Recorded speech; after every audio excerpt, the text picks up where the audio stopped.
Laptops are getting ridiculously powerful. With the latest generation of graphics cards that have come out that are now smaller, more powerful, and even cheaper than all the generations before them, it's not that hard now to find a laptop with some serious desktop-like power. And I'm not even referring to those crazy professional gaming laptops that are pretty much unfairly called laptops. I mean, put that on top of your lap and let me know how that goes. I'm talking about a sweet spot. Powerful enough for my ridiculous editing needs, and yet small enough that it's about the size of my old MacBook Pro. And I think I found it. It's called the Razer Blade.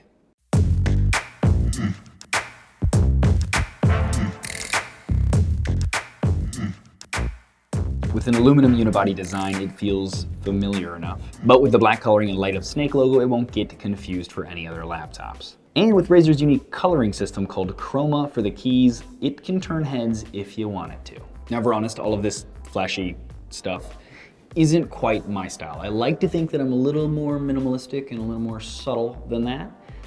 But I have to admit that once I did start playing with the colored keys, I kind of started to love it. It's actually gotten to the point where I'm actually considering buying a wireless mouse from Razer as well, just so that the colors can sync up. But when you take a look at the other gaming options within this price range, the flashing colors are, well, they seem subtle. Also, you can always turn off the colors entirely or just make them white like any other backlit keyboard. Try turning off those crazy exhaust vents. You can't. They're always there. Overall, it's just less gamer looking, which might be someone else's preference, but for me, I like to be able to feel like I can open it at a cafe and get some editing done without people staring at me. Only downside is you can't be shy about your fingerprints being on display because it shows pretty much all of them. Going back to the keyboard, whether you have the colors on or not, it is easily the most satisfying keyboard I've used in a while. The keys have a good amount of travel and click to them that just makes typing quickly feel fluid.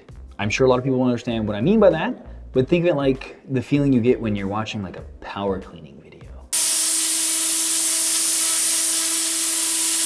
The trackpad, on the other hand, is a little hard coming from someone who is used to the beautiful experience that is trackpad on a MacBook.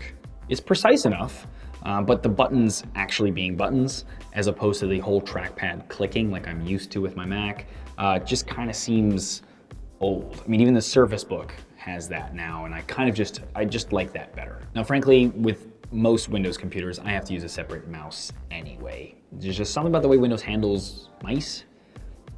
I don't know, it just doesn't feel the same, and it feels a lot better when you're using an external mouse. And so I'm probably gonna do that with this one anyway, so that solves that. And of course, if you've never used a Mac trackpad, then you won't miss anything. Now, the screen comes in a matte version 1080p or a, let's call it 3K, 3200 by 1800 touchscreen version. I went for the 3K one because I wanted a bit higher resolution and I like having the touchscreen as an input option. But since it does add $300 to the price of the laptop and then no other specs are changed, including the amazing graphics card and processor, if you don't need that, you can save some cash to spend on, say, an external 4K monitor if you want.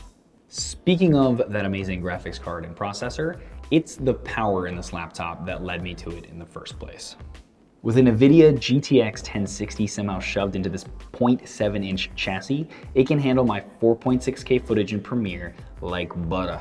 The top model Surface Book, which is similarly priced, for example, couldn't play it at all without skipping, freezing, just generally pissing me off. It makes total sense thanks to the much less powerful NVIDIA 965M mobile graphics card compared to the 1060, but gives you some idea of where the priorities lie when choosing between these two laptops, like a detachable display versus power, etc.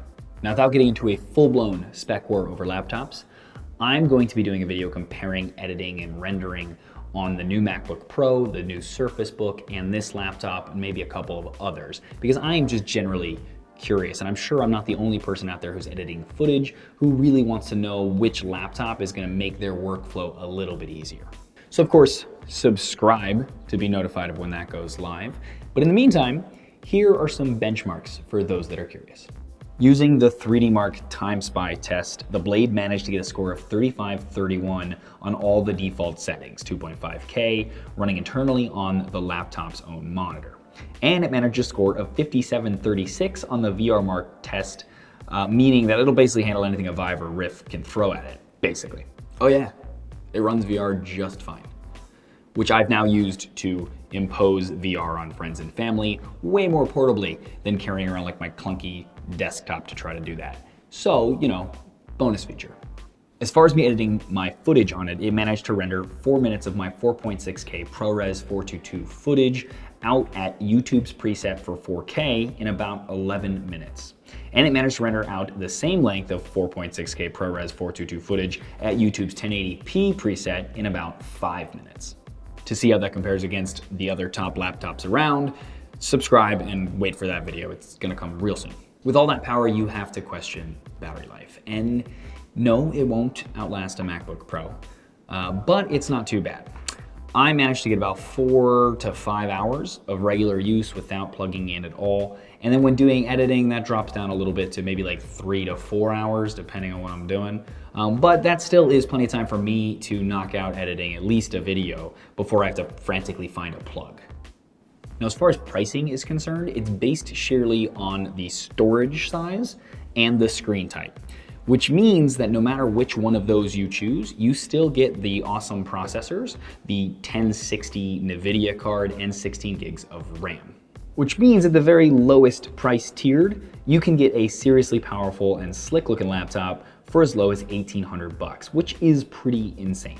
Then, if you add $300 for the higher resolution touchscreen enabled, you can also add $200 for the 512 gigabyte storage or $600 to get from the 256 to the 1 terabyte of flash storage. Making the top model, which I have here because I need the storage for my footage, a still not horrible price for a seriously capable portable editing machine at $2,700. Lastly, there's something else we need to mention about this laptop, and that's the core. This casing is what most people would call an eGPU. It allows, via USB-C Thunderbolt cable port on the laptop, for the laptop to utilize any graphics card you can fit in it as if it were its own. The core itself is about $400 and doubles as a docking station once you put a GPU in it, since it can connect your monitors to the GPU's ports like normal, and then it has a bunch of USB 3.0 ports for drives, peripherals, etc. Any editor watching already knows why this is a big deal, but to explain real quick, this means that your laptop can now utilize a much more powerful desktop graphics card when plugged in, making for a very interesting editing station compared to the usual self-built desktop boxes that most of us have. Putting in a NVIDIA GTX 1080, for example, essentially doubles the power of the 1060 that is already well capable of editing inside the laptop. Rendering the same video we mentioned before goes from 11 minutes to about 5. And frame rates in games jump up by at least 50% or more. I think this eGPU concept is really interesting, and there are other manufacturers that make them as well, and Razer's will actually technically work with any other laptop, well, some other laptops that have a Thunderbolt port that is USB-C. So that's interesting, but I'll do a separate video on that. So if you think about it, if you got the lowest model Razer Blade, which still has that NVIDIA 1060 inside, the good processors, it just has the lower screen and the smaller storage, you can get that for $1,800. You can then buy the core at the same time, and Razer will give you $100 off the price of that. So instead of $400, it's $300. We're now at $2,100 in total.